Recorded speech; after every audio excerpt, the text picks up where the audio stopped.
Hey y'all, I am Dr. Ariel Chavers-Brown, and this is the Black Girl in Academia podcast, where we don't gatekeep and we always keep it 100. This is a space where I'll share my experiences and the things I've learned to help the next Black woman or man who's on their journey to be in academia. The goal of this podcast is to demystify the graduate school experience and beyond.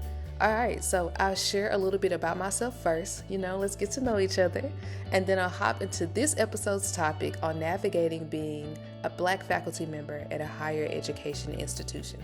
Stay tuned, y'all. So I'm from Memphis, Tennessee. I grew up in South Memphis in the Orange Mound neighborhood, which is the first African American neighborhood in America to be built by and for African Americans. So I've started this podcast to continue the Orange Mound legacy of passing down something valuable. And in my case, it's my knowledge and experience of getting a terminal doctoral degree and starting my career as an academic. Y'all, I never in my wildest dreams thought that this educational achievement was attainable. But because of a few amazing Black women and mentors in my life, I was able to achieve above and beyond what I ever imagined. And so in this podcast, we are inspiring each other, we are encouraging each other, and we are achieving our ancestors' wildest dreams. So let's get into it. So I recently earned my PhD in education at the University of Delaware with a specialization in language and literacy development. My research lies at the intersection of education and psychology, and my program of research focuses on academic resilience, where I broadly ask, why do some children fare better or worse than others who experience similar adversities? And how do relationships play a role in fostering academic resilience, which in other words is academic success in the face of adversity?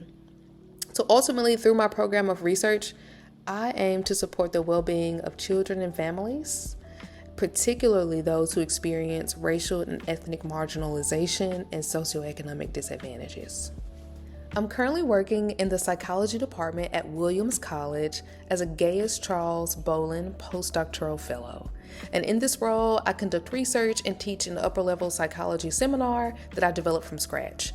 And this course is called Close Relationships Across Development, where students learn about the impact of multiple types of relationships, such as parent, teacher, sibling, and peer relationships, on different domains of development.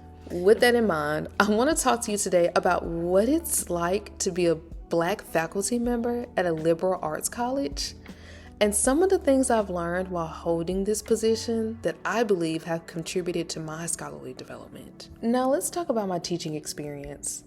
So, if you don't know, Williams College is ranked as the #1 liberal arts college in the United States, and it has a strong reputation for exceptional teaching and academically rigorous courses. So, for me, stepping into this environment has challenged me to grow tremendously as an educator, okay? And so one of the biggest lessons I've learned is that great teaching starts with creating an inclusive learning environment. So before students can fully engage with any material, they need to feel like they belong in the classroom, y'all. They need to know that their voices matter and that they're learning in a space where they can ask questions, make mistakes, and contribute to the conversation without the fear of being judged. And so one of the ways I've tried to create that kind of environment is by intentionally building relationships with my students. So y'all, this is a game changer, okay? Write this down. One of the best things you can do is get to know your students as people. Learn about who they are, what they're interested in, what their goals are, and what they hope to get out of your class. That doesn't mean you need to know every detail of their personal lives. Ain't nobody got time for that. Do you know how many students you might have? But show genuine curiosity about them, and I promise you that will go a long way. And something else I've learned is not to make assumptions about students' lived experiences. Every student who walks into your class is going to have a unique background. They're going to come from different racial and ethnic backgrounds. They may have faced different challenges in their lives, and they're going to have different perspectives. So the more you approach those differences with curiosity instead of assumptions, the more connected your students are going to feel to you and the less judged and the less distant. So I also try to create opportunities for informal conversations before class starts, even, after class ends or during office hours. And sometimes those short conversations have nothing to do with the course material at all. And that's okay, because those moments build trust, and trust, believe it or not, makes learning easier. And so, finally, I think this is one of the most important things that I can say about building relationships with your students. Be your authentic self. Students are incredibly perceptive. They can tell when you're trying to be someone you're not. And you don't have to fit a certain image of what a professor should look or sound like. Trust me, I've struggled with this. And the qualities that make you unique are often the very things that help students connect with you. And when I realized this and really just sat with this realization, y'all, everything changed, okay? So when you show up authentically, students are more likely to do the same, and you're gonna feel much better and comfortable in the learning environment too as the professor. And this is when real learning begins, when everyone feels included and safe to engage in meaningful learning. All right, moving along, y'all. So one of the things I've spent a lot of time thinking about is my teaching philosophy. And not just what I believe about teaching, but how those beliefs actually show up in my classroom. So it's one thing to say you value student learning, but it's another to design your course so that every activity, every assignment, and every discussion reflects those values. For me, there are 3 non-negotiables that guide every course I teach. The first is creating an inclusive classroom where every student's voice is valued and respected. So I want students to feel like they belong in the classroom and that their perspective matters. The second is accessibility. Students don't all learn the same way, so I try to provide multiple ways for them to engage with course materials.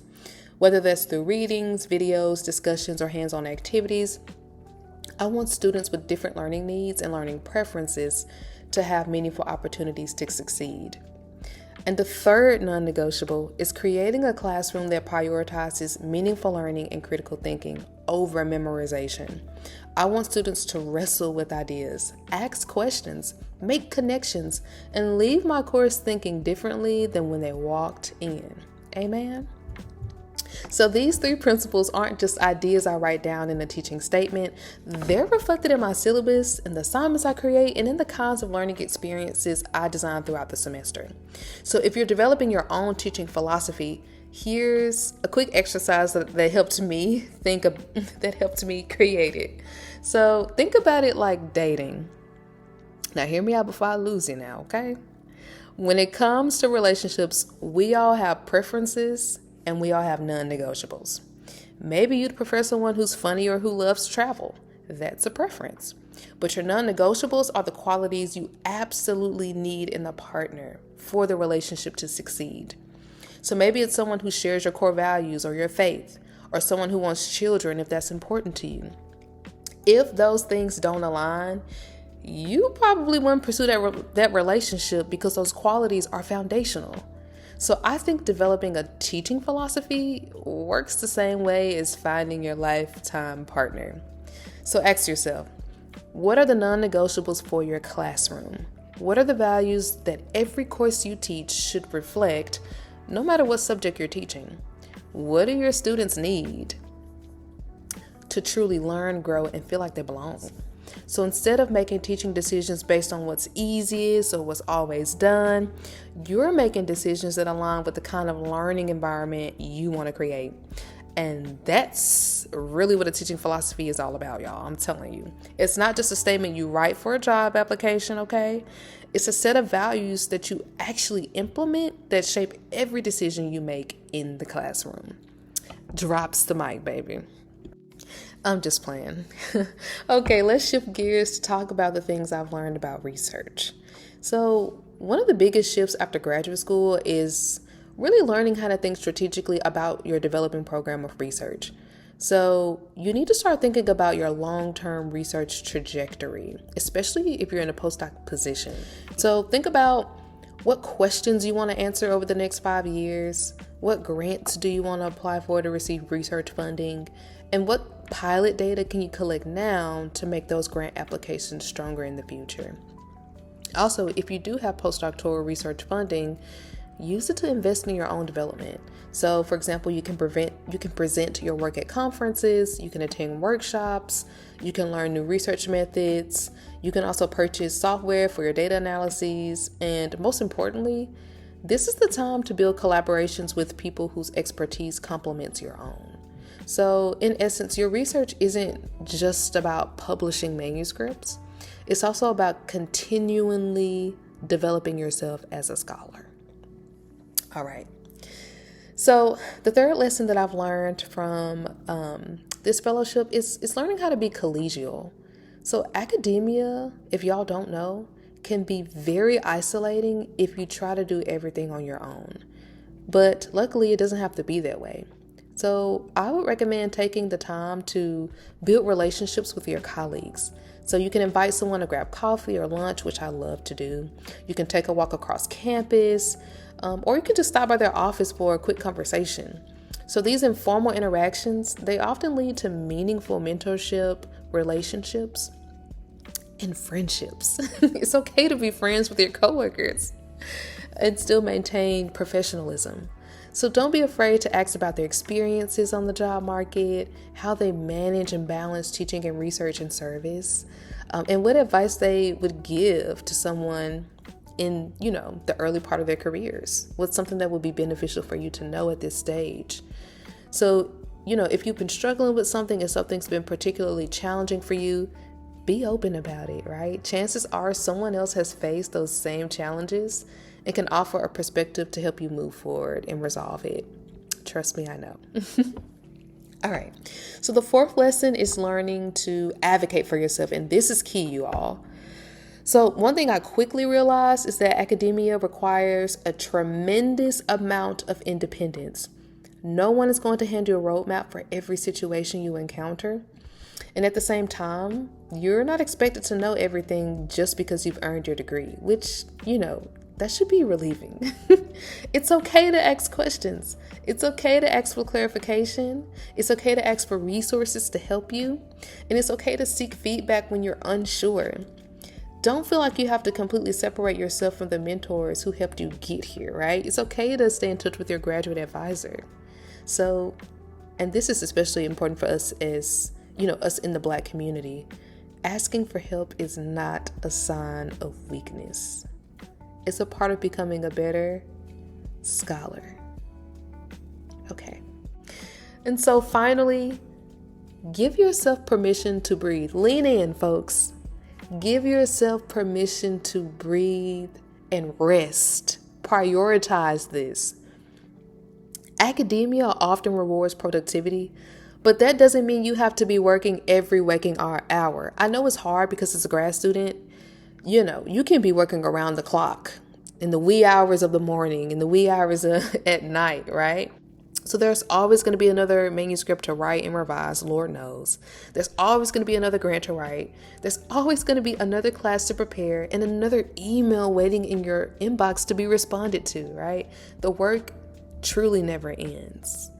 And that's why it's important to be realistic about what you can accomplish each day and prioritize rest without feeling guilty about it.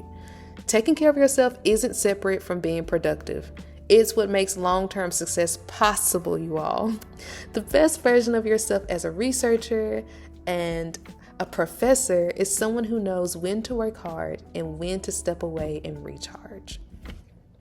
All right, y'all, I done dropped a few gems on this thing. I didn't give y'all a few key takeaways. I didn't give you some game changers.